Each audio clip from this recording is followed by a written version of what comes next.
Hey guys, welcome back to the Cult Classic Kids Show, and today I'm doing my top 10 PS2 games. And PS2 is probably my favorite console of all time.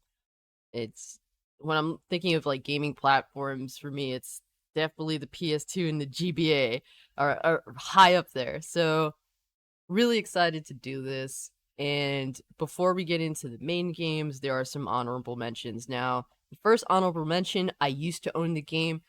I don't have it anymore. You could throw two games in there.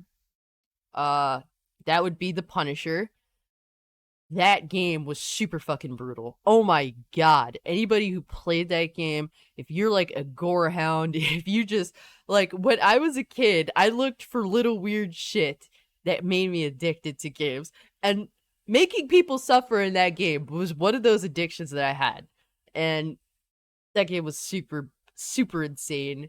Another game that is definitely an honorable mention that I loved was Def Jam Fight for New York. That game I also owned. Now it's impossible to get a new copy of it, or a copy of it, I should say. So, yeah, my hopes of reclaiming that title that I did own physically are highly unlikely. What COVID did to game collecting is just disgusting. But for honorable mentions of games that I do have, Headhunter. A lot of people don't talk about this game. I'm trying to, yeah, there we go. There's at least a decent look at it. Headhunter is like, it's like the Matrix mixed with RoboCop. Like it's fucking insane. I tried to play it now, and the controls aren't necessarily the best, but just it's such an interesting game. You play as a character that woke up from a coma, doesn't remember himself. He's trying to figure out things out. He's a headhunter, which is like a really fucked up cop sort of deal. It's it's really insane. And the main character looks like Neo, so that's pretty cool. Now, another honorable mention. The only reason why it technically is an honorable mention and not on the list is because I enjoyed the 360 version, basically, essentially the next gen version of it more, and that is Fight Night Round 3. Yes, I'm not afraid to put sports games on here, guys. This is just my personal list of games that I loved and adored and played the shit out of as a kid. So I didn't follow the crowd with gaming. Most of my gaming picks when I would go to the store is just which cover looked the sickest. But I loved boxing as a kid. I still love it today, but more historical premise of it. Fight Night Round 3, I just wanted to make people bleed. That was my goal as a kid. And it really delivered on that front, and just the boxing greats that are involved. The fact, look at this cover, man. It is a good ass cover. Fucking classic rivalry. Mickey Ward versus Arturo Gatti. Their rivalry is insane. It's one of my favorites to go back and watch as a boxing fan. Another game that a lot of people I think would probably hate or just didn't think much of, Jet Li's Rise to Honor. I'm trying to get a glare. The window is in front of me, so. But yeah, Jet Li's Rise to Honor. Sony and Jet Li collabed on a martial arts game, and the atmosphere in this game is fucking amazing. I love it so much. But I just don't think it panned out. I think people probably compared this game to like Grand Theft Auto or something, and it feels more on rails. It's not like open world or anything. But I loved using the right thumbstick to perform martial arts moves. The flow of it just felt really good, and yeah, the added gunfight scenes. Jet Li was absolutely sick. He did mocap, and I think he did, if I'm not mistaken, he did do voice acting for it. But you can go back and if you have like the game itself, you can actually watch him doing mocap for the game on a PS2 game. That's pretty sick. Overall, I love this game. Really fun, awesome atmosphere. A game that I got for Christmas one year. Oh man. SOCOM 3 US Navy SEALs. I was addicted to this game. It's a game I got for Christmas and played the fuck out of it. So good. Really great third person tactical combat game. A lot of fun. I don't know what to say. It's an amazing game. It's an absolute classic. And my last honorable mention, Dragon Ball Z Budokai. Super huge Dragon Ball Z fan when I was younger. I kind of grew out of it a little bit, but I mean, I still have tons and tons. It's like, oh, I'm trying to convince myself that I grew out of Dragon Ball, but then I end up with a new fucking statue that's a Dragon Ball related statue or something Dragon Ball Z. So it's just like whatever. And the only reason why this is an honorable mention is because, well, while I love this game and I love that it goes through the story like a movie, that was the big draw for me. But there was future games that came out that basically eclipse this game in terms of combat. So while I do love to occasionally go back to this game just to go through the story because the way they tell the story is really good, the voice acting is really good. It's everything that I wanted as a kid. I wanted to play through the Dragon Ball Z story and actually play it as though it's a movie and do the battles and shit. The only shitty thing about this game, besides the combat being really bare, was the fact it didn't include the Buu Saga. Now, I'm not a fan of the Buu Saga, but at the time in America, they weren't showing the Buu Saga, so they didn't include that here, so it goes up to Cell Saga. Even so, at the time, I thought the graphics were fucking sick.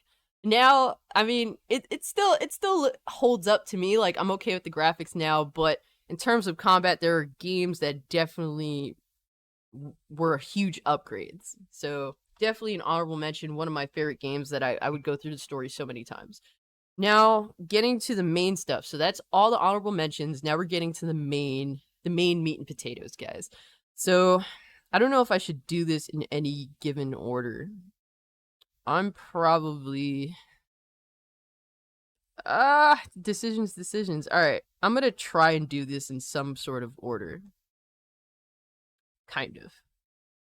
Yeah, it's too tough. I don't know. We're just going to shit it out and see what happens, okay? So, first game, Devil May Cry 3. Now, like I said, I would go to the store and buy games solely based on the cover. And if you didn't think I was picking this fucking game up for the cover, you're fucking nuts. I never played Devil May Cry prior to 3, but when I saw this fucking crazy bastard with this giant ass sword, with the fucking leather trench coat and just the leather pants, just looking at this dude, even with his emo white hair, I was like, this to me as a preteen was a cool motherfucker. Like the epitome of cool, and I had to have the game. The game honestly fucked me up. Like this game kicked my ass into the ground. But I loved the style, I loved the slickness of it. The gameplay, though I was absolute dog shit at it, it was so good. And I didn't know games could be like this. Like in terms of like this high action insanity. Like I didn't know games could be like this until I played Devil May Cry 3. So really happy that my judging a book by its cover led to me picking this game up.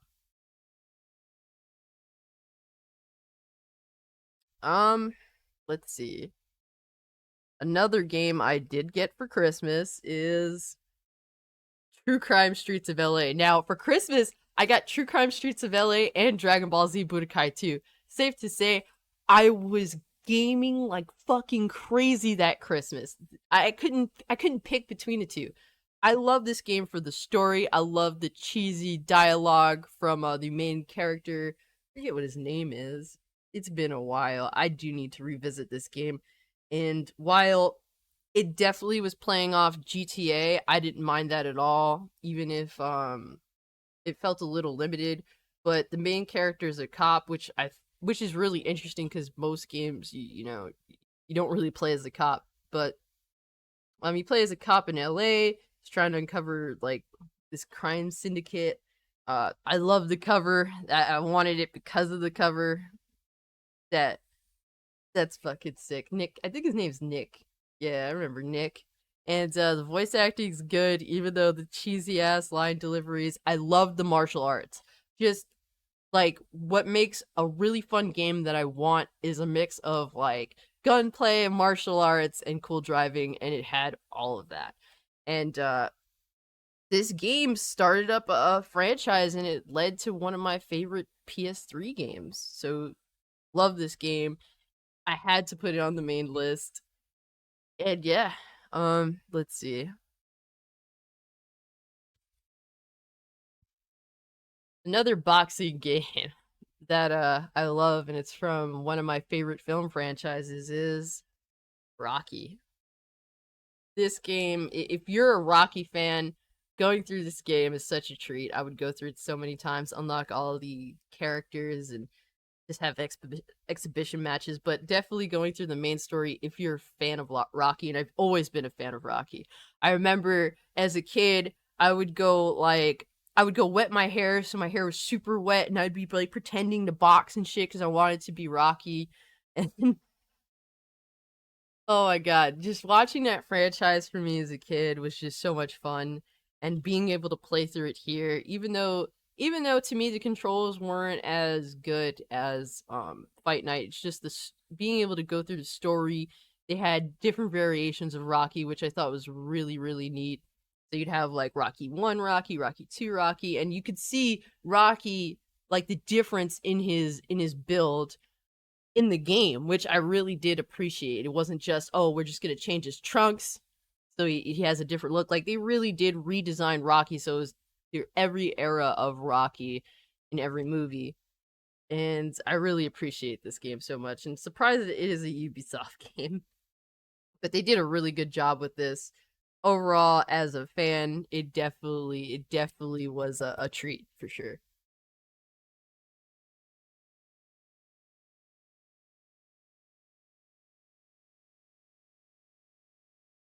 Let's do let's do this one right here. So next, ah, trying to get a good look at it. X-Men Legends. Now, I played this game recently, and the game still holds up in terms of gameplay. Oof, the controls still really good. It even at the time, it wasn't necessarily the best looking game, but it gave me everything I wanted as an X-Men fan. It was just so fucking good. The characters are awesome. What I really love about this game is that depending on who you're playing as, like there'll be different dialogue when you talk to NPCs. So if I'm talking to Jean and she talks to Cyclops, like they'll have like an intimate conversation pertaining to their personal life or just dialogue that pertains to their characters. And that's where I think Marvel Ultimate Alliance 3 kind of falls. Like, I love Marvel Ultimate Alliance 3. It's a game on the Switch. It's a really, really fun game. But to me, the big negative of the game, probably one of the very few negatives, is that the dialogue was cookie cutter. It didn't matter who you were playing as or who you were talking to, they would just have the same exact dialogue. Whereas with this game, if you're talking to someone, it depends on who their character is and what character you're talking to. I thought that was super fucking great. The, these games are really old. They have huge limitations back on the PS2, but still, they would do things. They would definitely go out of their way to put a personal touch on their games, and that was with this game that I really appreciated. And I love the character designs. I think the character designs did take a little bit from the movies, which, I mean, people hated the movies for the characters' looks, but I didn't mind it at all. I think they made it look cooler here. It was awesome to play as some of my favorite comic book characters.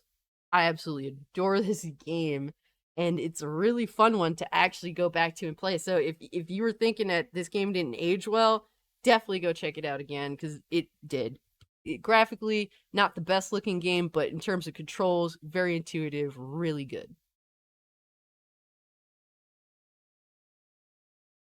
Alrighty then, we're closing in. Wow, 1, 2, 3, 4, 5. So we got 6 more. Let's do, and I'm sad I don't own this game anymore. I don't know what happened to it, but I did get the PS4 copy, and that is the original Onimusha. It is basically a feudal Japan samurai Resident Evil. Now, I didn't really get into Resident Evil as a kid, but when I saw samurais and zombies, I couldn't say no. I love this game. It scared the fuck out of me. It really did. but the overall style, the atmosphere, ooh man, it was just an addiction. Despite being scared, I wanted to play it so much. And I really loved Samanosuke. He was a really cool character, a character that I would love to play as. And I think a big problem with a lot of games nowadays is the fact that you play as characters that I think are fucking losers, or they're insufferable, or they just aren't interesting to me. Whereas Samanosuke, he was the character that I wanted to play as. And same thing with Dante, he was a character I wanted to play as. Like that, I think that's an important part of most of these games. Rocky was a character I wanted to play as so badly. Nowadays, it's just insufferable fucking loser asshole main protagonist that I couldn't give a fuck about. And if you told me I had to hang out with them in real life for a day, I'd say go fuck yourself. But that is one thing I really appreciate about the PS2 era, and one of the things I really did appreciate about Onimusha for sure.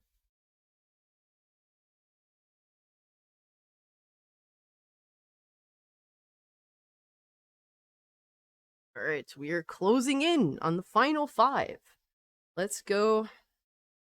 Spider-Man PS2. This is it's kind of turning out like a list that I think would be counted from 10 to 1. It's so hard for me to choose what's my favorite on this list.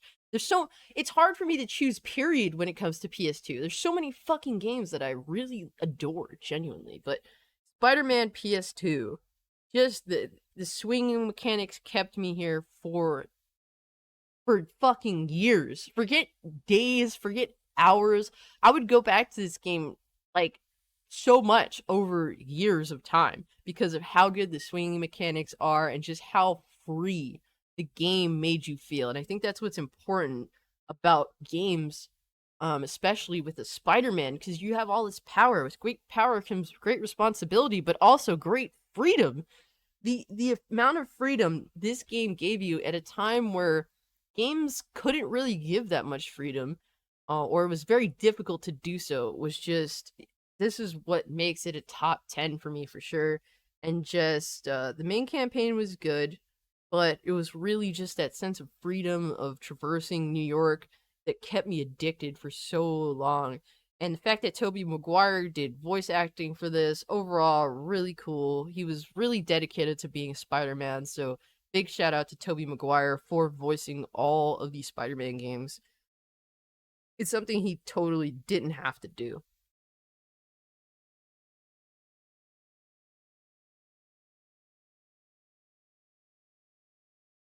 Alright, oh my god, having to pick through the top four, it's like, what the fuck? What the fuck even? This is difficult. This is becoming a mess of a video. Or at least I think it is. Hopefully it's not. Hopefully you guys are enjoying it. Because I just wanted to do this. I was watching Happy Console Gamer, and I was just like, oh my god, he did his top 10 PS2 video games. So I'm like, yeah, I have to do this shit too. Uh, he's my favorite YouTuber of all time, pretty much. So, but fuck decisions. All right, I've made a decision. Let's go with. I've spoken about this game before, but it is absolutely huge addiction, and that is Grand Theft Auto San Andreas. This is definitely my favorite GTA of all time. And I loved playing as CJ. He was a cool dude. While he wasn't really a good guy by any means, you could empathize with his situation. The story was really fucking good and really turned itself on its head. Oh my god. The game story really catches you by surprise, but overall the sense of freedom, you can fucking just go out there and do crazy shit. The world itself was so good. Different places you go to, different atmospheres. This was the first GTA game I played, and then I went backwards to Vice City and then to Grand Theft Auto 3. And the music is so good. To me, this Grand Theft Auto is just, it's just amazing. I had to beg my dad for this game. It took a long time for me to finally get it, but when I did, I was absolutely addicted. I remember getting home from school, and I wasn't allowed to play video games during the week. as a kid, but I had to sneak in some playtime with San Andreas because it was just way too addictive in every sense of gaming, really.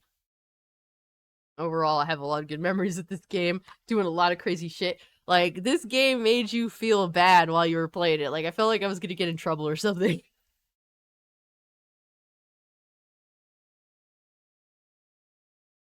Alright, top three. Gonna go with Tony Hawk's Underground. Now, I loved Tony Hawk as a kid. I still do. I still respect the dude. His games were always so much fun. But this was, to me, the best Tony Hawk game. And the reason why is because it was the first time it was like this open world, not stages. And it had a story to it, and you can create a character. And to me, the biggest reason, this is my favorite personally, is because I made long hair future Trunks and went through the story as long haired future Trunks. Yes, this was one of the big things that made me live out my future Trunks love from Dragon Ball Z. Like, the way you could create future Trunks, and just you had all he had the long hair. You can make the color purple, lavender more so. The the jacket, the shirt, the pants, the fucking boots.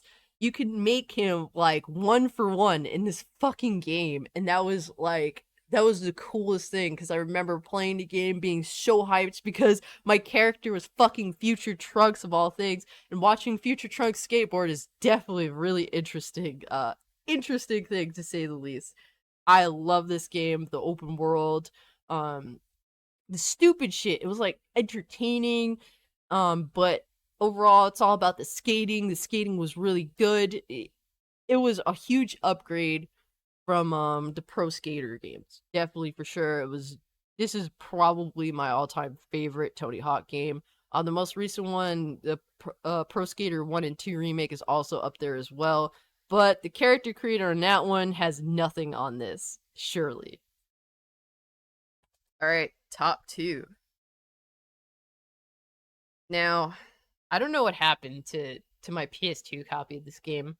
I know I have it somewhere, but unfortunately it's not on my shelf. But I got the PS3 remaster, and this is right here we got Budokai 1, which is an honorable mention, but here is Budokai 3. And Budokai 3 is without a doubt my favorite Dragon Ball Z game.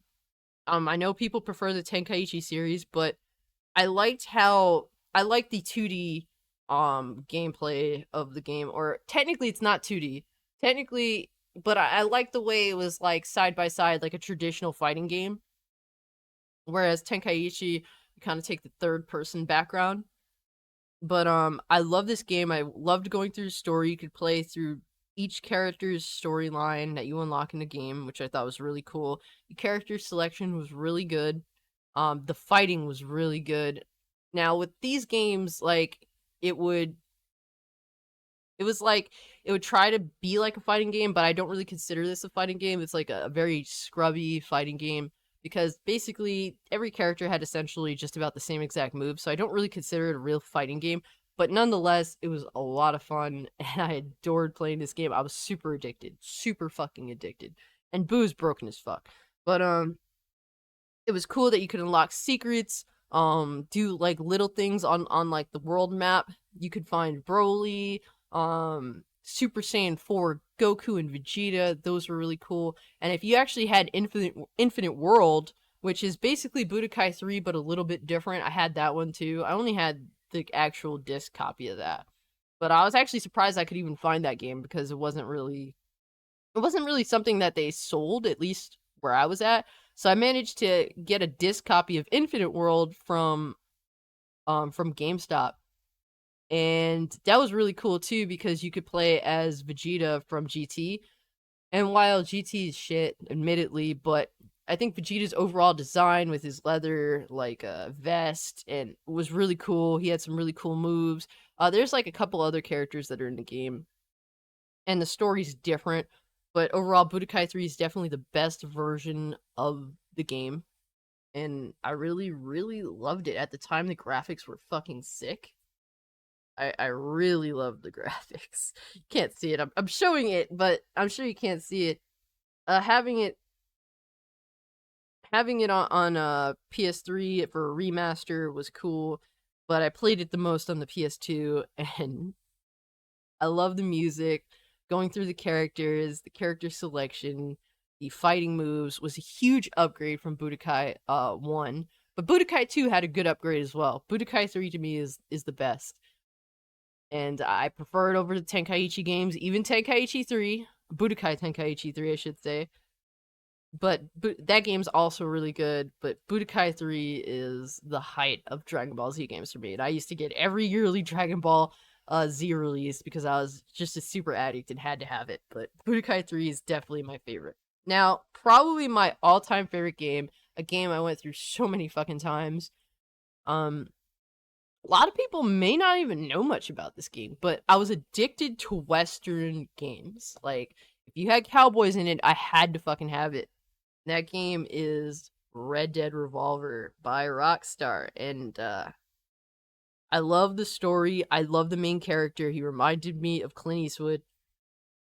This game is just everything I wanted as someone who loved westerns, especially like film and games. Like, it was really awesome. This is like an arcade shooter, so it's nothing like Red Dead Redemption or Red Dead Redemption 2. It has a good story to it. The main character, you know, his it's basically like Nevada Smith, if you've ever seen that Steve McQueen movie. Like, he's a half breed. His mother is Native American, his father's white. Basically his family gets killed and he goes about this journey as an adult, and I love this game. And it's crazy because it's like an arcade shooter. It really is, and I just love the whole atmosphere. It was so good. Rockstar did an amazing job with this game. To me, it's one of my favorite Rockstar games of all time, if not my favorite. It's at the top. It's number one on this list. It definitely is. And if you have not played this game, you could buy it on the PS4 store. If you love Red Dead Redemption, it's definitely cool to see the origins of what influenced Red Dead Redemption. Originally, this was a Capcom game. It was a lot different, but Capcom ended up selling what they had done to Rockstar. And yeah, they made their own thing out of it, and I think it was a stupid thing for Capcom to give up, but hey, Rockstar did their thing. I love the music, the gameplay. They also had this multiplayer game that's like co-op, where it's like just this insane fucking arcadey like 4-player co-op that you could play. I had so much fun. I remember my friend from grade school would come over and we would play the co-op, and it was just stupid. It was stupid, crazy fun. There was this one stage where you could actually light a barn on fire by throwing Molotovs at it. And at the time, it's like no game did that. Everything just was like static as fuck. So the fact that you can actually set that bitch on fire, to me at the time, was like the most amazing thing ever. I thought this was fucking sick. I had to replay that stage over and over and over again just to start the fucking fire. Like, little things like that had me super addicted to games. But I had so many good memories with this game. And yeah, it's definitely my number one. So let me know, guys, what's your favorite PS2 games? I'd love to hear. And there's definitely a lot of PS2 games I didn't get the chance to play, unfortunately. But these are some of my all-time faves. And I'm really glad to have made this video. Overall, there's definitely some more games I certainly could have mentioned. But there's only so much time. So yeah, guys, hope you enjoyed the video, and with all that being said, I'm out. Peace.